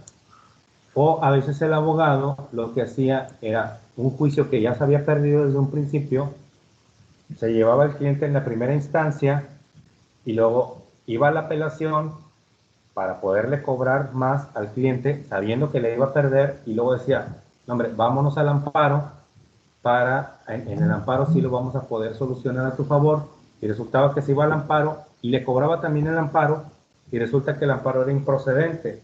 Entonces, ¿cuál era el problema de esto? Primero, le estabas bajando la lana al cliente, estabas abusando de tu cliente y estabas faltando a la ética del abogado. Y segunda, y también muy importante, es que estabas poniendo a trabajar a los órganos jurisdiccionales de una manera innecesaria. Porque imagínense todo el gasto que representaba para el gobierno y todo el trabajo que representaba para un actuario y para un secretario el trabajar en un juicio que era improcedente, porque te tienen que recibir la demanda y luego la demanda se tiene que notificar a las autoridades, y ahí va el actuario a notificar a las autoridades. Gastaba dinero, gastaba gasolina, gastaba tiempo del actuario, y luego el secretario, cuando recibía los informes previos, tenía que emitir una resolución, en este caso declarar improcedente, pero eso le tomaba tiempo tanto al secretario como al escribiente que emitía estos escritos, más la autoridad responsable que tenía que responder y que tenía que destinar el tiempo de una persona para que diera contestación al informe previo. Entonces, el abogado ponía a trabajar a gente de manera innecesaria y luego le estaba robando el dinero al cliente.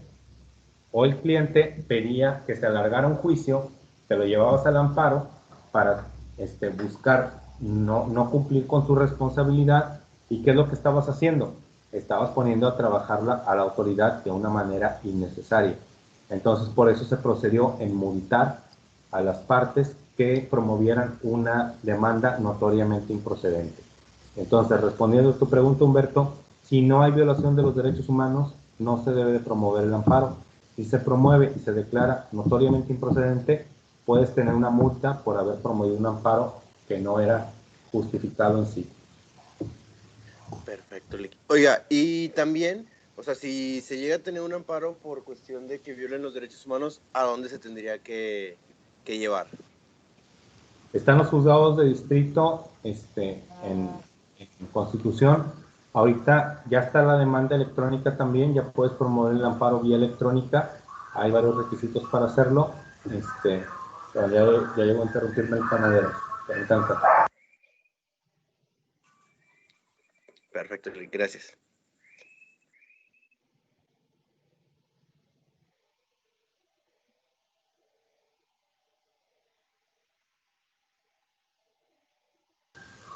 Parece que quería que no siguiera con la clase porque se paró aquí enfrente de mi casa. Está el amparo electrónico que ya se puede promover, o si no los juzgados de distrito, donde puedes ir a promover el amparo. Ya el amparo directo va bajo otras vías, dependiendo cada uno de ellos. El amparo directo lo puedes promover ante la autoridad responsable. De hecho, es la manera ideal de promoverlo para que la autoridad sepa que estás promoviendo un amparo en su contra, y lo va a resolver el tribunal colegiado. Entonces, ya hay diferentes maneras de promover el amparo y pues ya afortunadamente tenemos el amparo de manera electrónica. Entonces, si no hay más dudas, continuamos con el siguiente tema, que es un tema muy importante. Ya hemos leído algo del artículo primero, que es donde está sustentado este principio de interpretación conforme, y vamos a leer primero lo que dice aquí.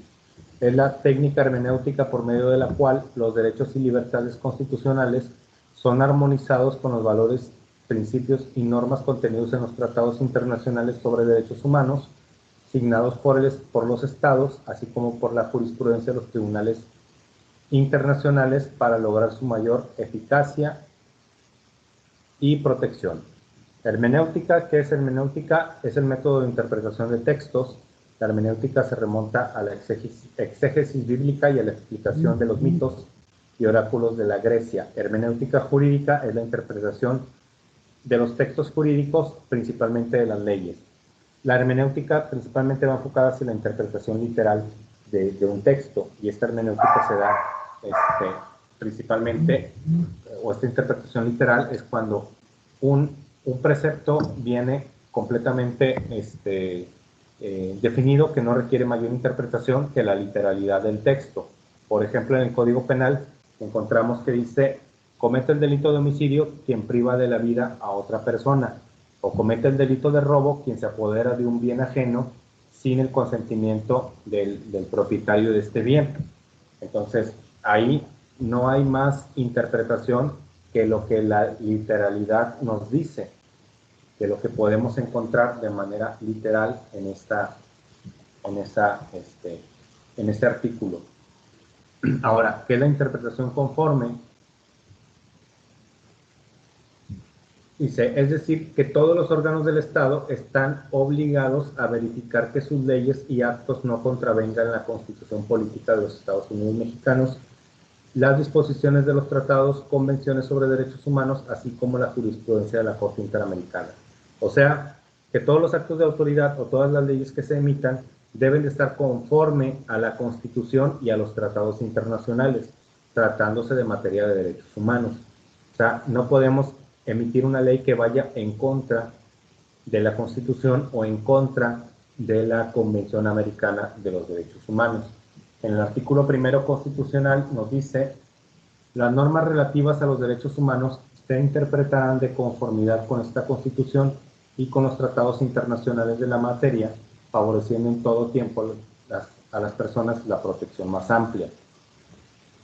Entonces aquí dice interpretación de conformidad, se interpretarán de conformidad, es este principio de interpretación conforme. O sea, todas las leyes que se interpreten tienen que ir en función de la Convención Americana y la Constitución Política de los Estados Unidos Mexicanos, obviamente cuando se traten de derechos humanos. ¿Qué fue lo que pasó? Ustedes recordarán perfectamente que fue, bueno, lo tocamos el punto en el primer parcial y en el segundo, donde hablamos de las candidaturas independientes.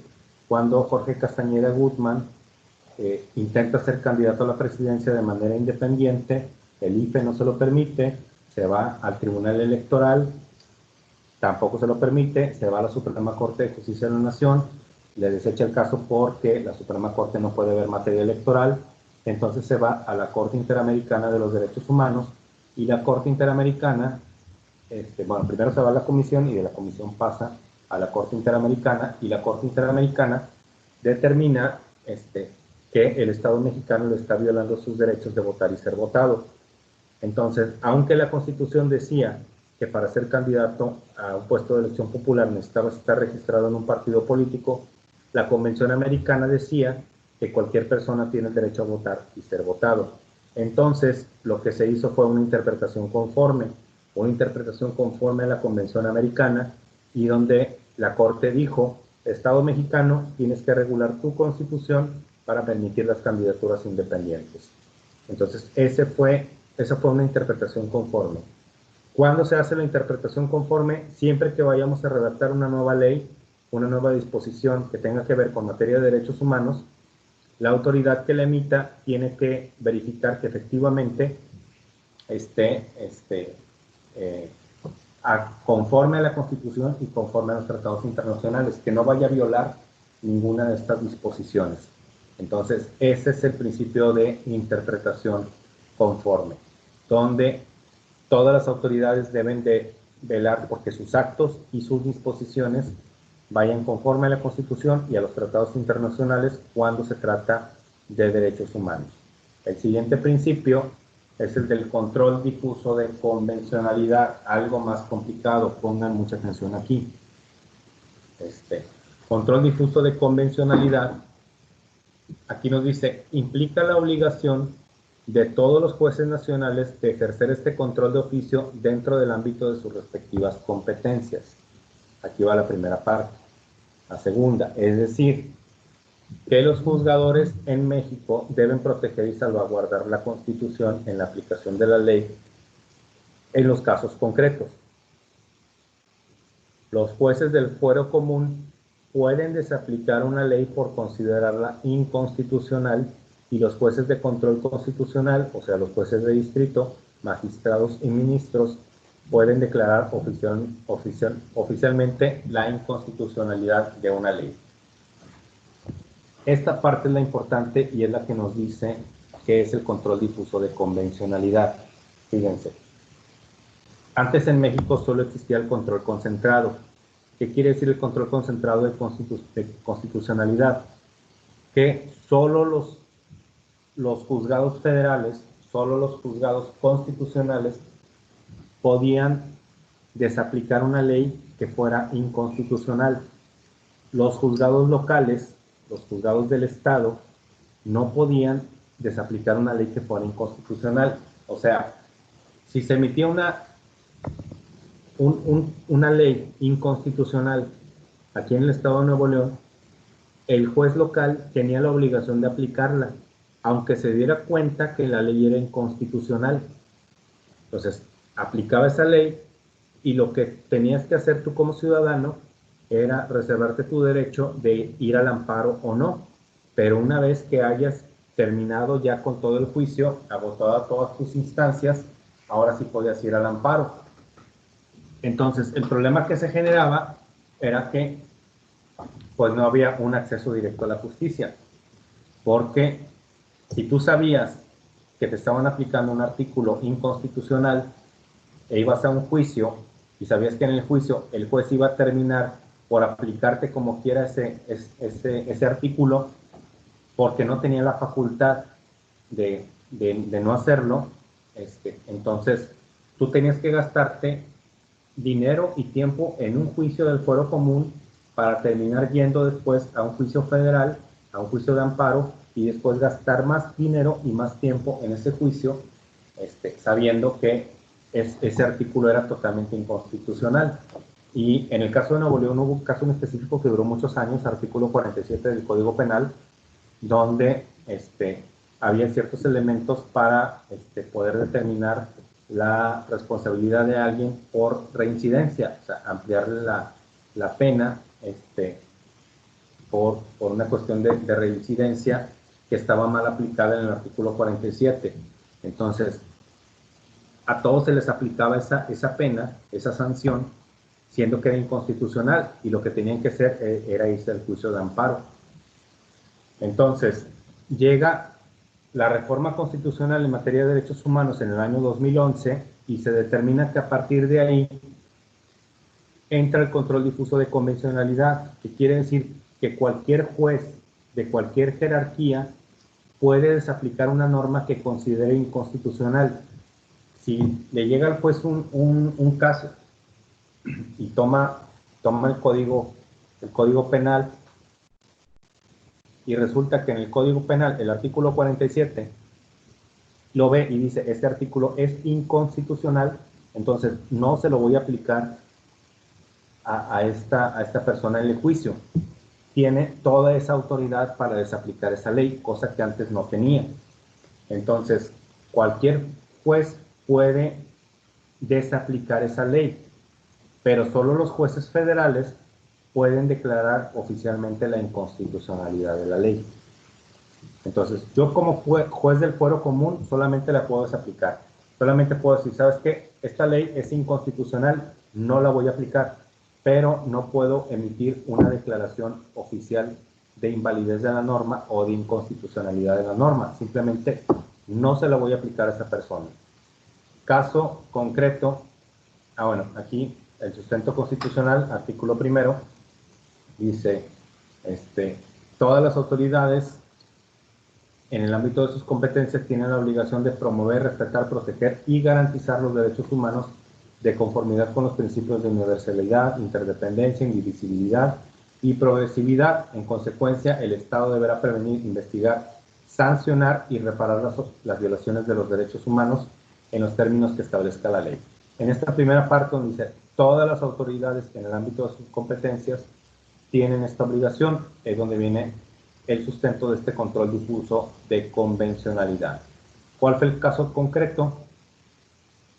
Este que vemos aquí, este magistrado ya retirado, Carlos Emilio Arenas Batis, fue presidente del Tribunal Superior de Justicia de aquí del Estado y estuvo en la 4ª Sala Penal del Tribunal Superior de Justicia, donde en un caso que le llegó a él, en el que se detienen a unos elementos de policía por practicar labores de halconeo. El halconeo, para los que no sepan, son estas personas que están vigilando en las calles lugares cercanos a puntos de droga o almacenes de droga, o que hay trata de personas y que normalmente están nada más vigilando para ver cuándo pasa la policía y dar aviso de que anda la policía o que anda el ejército por ahí. Esas son las labores del halconeo. Entonces, en una ocasión iba un convoy del ejército y donde iban pasando todas las camionetas con los soldados, uno de los soldados ve que hay 2 policías estacionados en una acera y ve que cuando pasan ellos, uno de los policías saca un Nextel de color amarillo y se empieza a comunicar con alguien. En el momento que lo ven, el soldado informa al que venía manejando, se regresa a esa camioneta para ver lo que estaban haciendo los policías, y cuando se regresan, los policías se dan a la huida. Cuando los interceptan, ya encuentran que cada uno de los 2 policías traía un teléfono Nextel de color amarillo, y pues les pregunta qué estaban haciendo, y simplemente dice que estaba haciendo una llamada, pero no quiso decir ni a quién estaba haciendo la llamada, ni dar más explicaciones. Se los llevan detenidos por labores del halconeo, y resulta que, bueno, para empezar, ¿qué tiene que ver aquí el Nextel amarillo?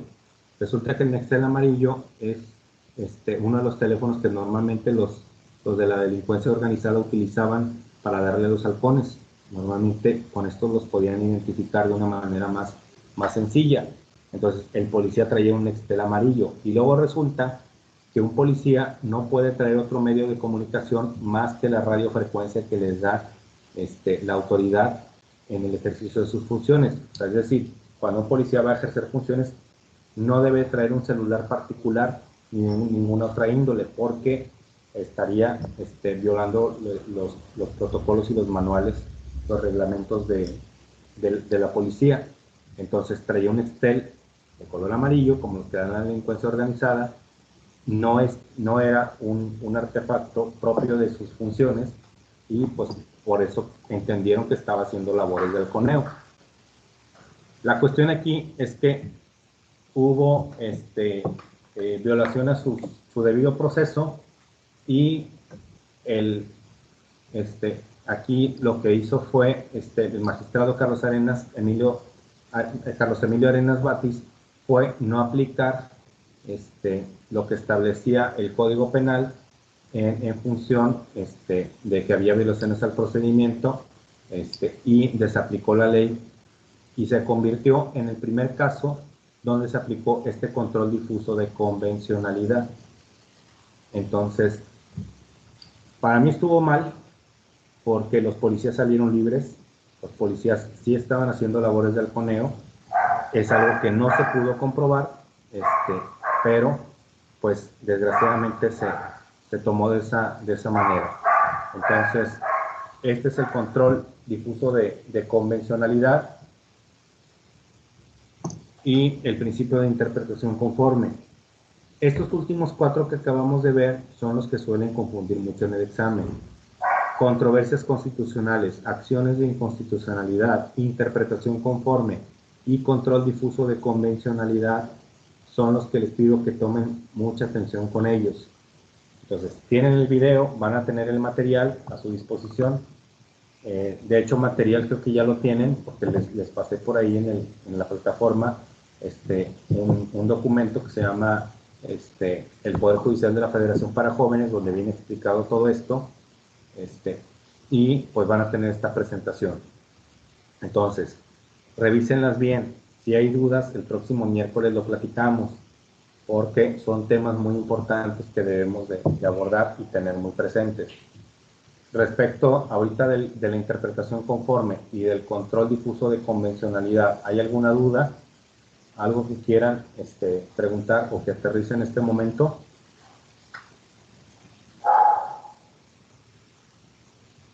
¿Ya se me durmieron? No, yo creo que está todo bien, Lick.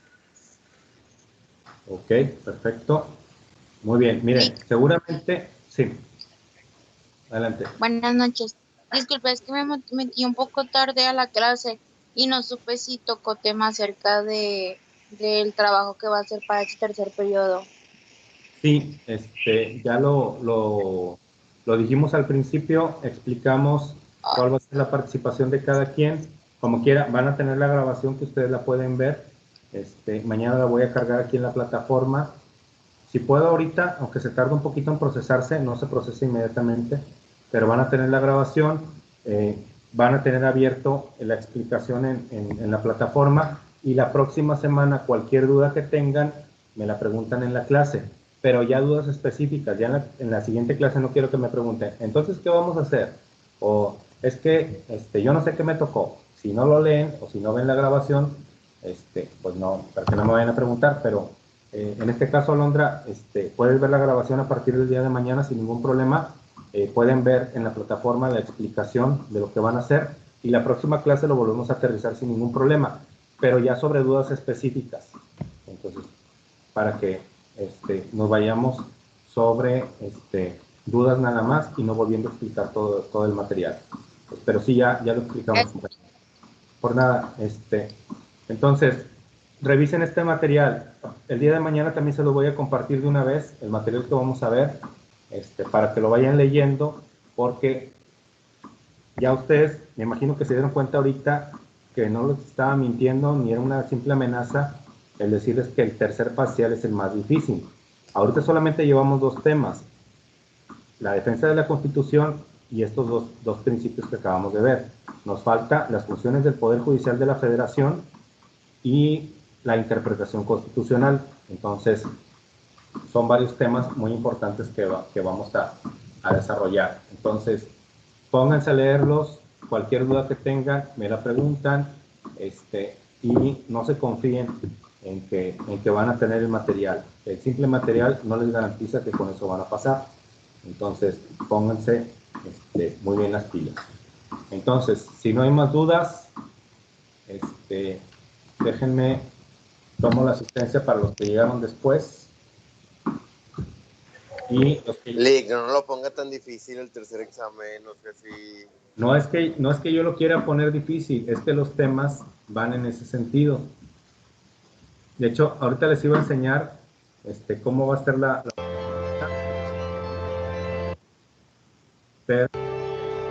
a sesionar ustedes, que van a fungir como... Los momentos han puesto sobre la mesa la importancia de interpretar Así los quiero ver a ustedes. las palabras acorde a la realidad de los Relatos tiempos. bien guapos. El pasado lunes 20 de abril, el Pleno, por primera vez, resolvió asuntos jurisdiccionales de forma... Pero ya les explico en la siguiente semana. Entonces, pues los que... déjenme volver a tomar lista para que no se me vayan. Y terminamos la clase. Conforme les vaya pasando la asistencia, se pueden ir retirando.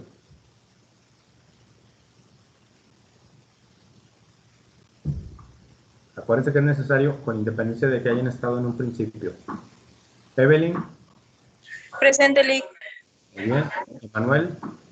Presente. Bien. Carlos Alexis. ¿Sigue dormido, Carlos? Vamos a ver si está aquí. Ya me llamó la atención este compañero. El que se vaya no tiene asistencia, ¿eh? El que se vaya ahorita. Muy bien. Carlos Alexis definitivamente nunca respondió. Mariana Elizabeth. Presente. Muy bien. Roberto Alonso. Presente, Lick. Muy bien. Abraham. Muy bien, se nos fue Abraham. Muy bien. Francisco Alejandro. Presente, Lick. Perfecto, Francisco Garza. Hugo Alan. Miren que siguió con problemas con su internet. Mariana Elizabeth. Mariana Zenet, perdón. Mariana González. Mariana de León. ¿No llegó? Muy bien. Alondra sí llegó. Génesis tampoco llegó. Francisco Hernández. Presente. Muy bien. Frank. Frank lo acabo de ver que se desconectó ahorita. Sí estuvo casi la mayoría, pero vi que se desconectó ya casi al final. Oscar Leija. No, muy bien. Javier. Tampoco se conectó, ¿verdad? Jesús Alejandro. Tampoco. Denise.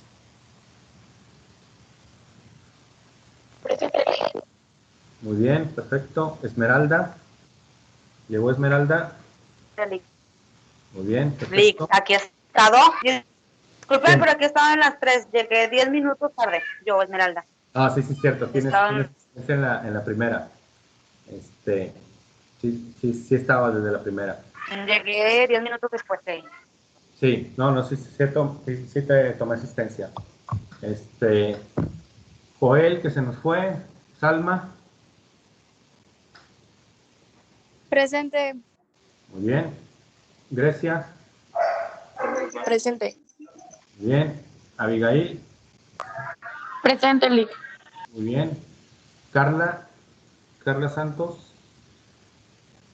Tampoco llegó.